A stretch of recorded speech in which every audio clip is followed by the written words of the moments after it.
मैं गेलो गुया करेगा दिखे दिले गुया अपन गाँव करवा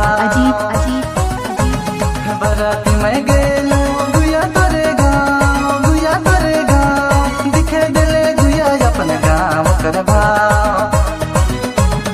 लकरा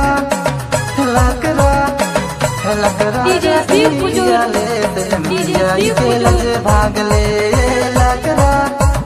लकरा चटनी खियाले तेल खियाई के डरे भागले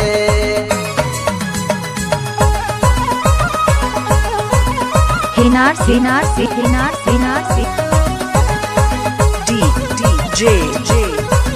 DJ सुपाल फारास गोल साहिबगंज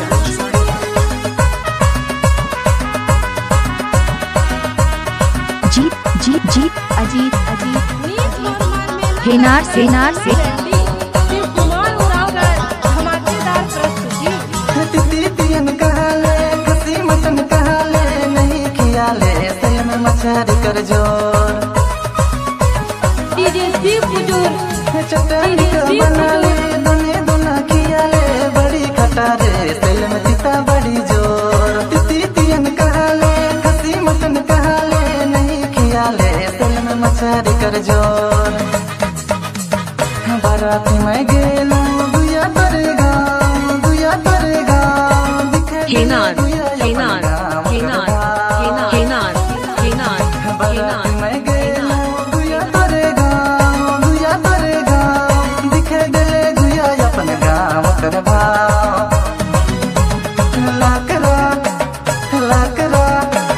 लकरा चटनी खियाले तेल में खियाई के लजे भागले लकरा चटनी खियाले तेल में खियाई के डरे भागले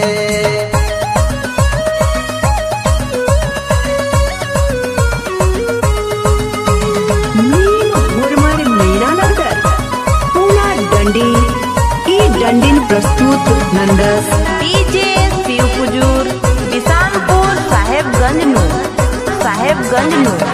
लाल साड़ी पिंधाले मुके तोरे लुभाले दूर से गुया इशारा से कर जीत अजीत हेनार से नजर मार के धीरे पाए गुया दीवाना बना ले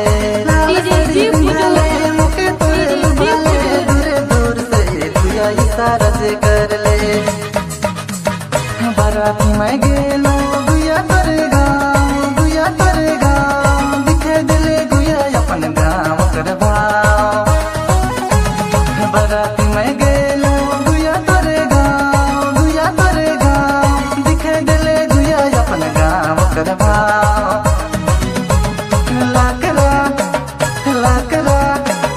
यही है दोस्तों शिव कुमार उरांव का कमाल के लजे भागले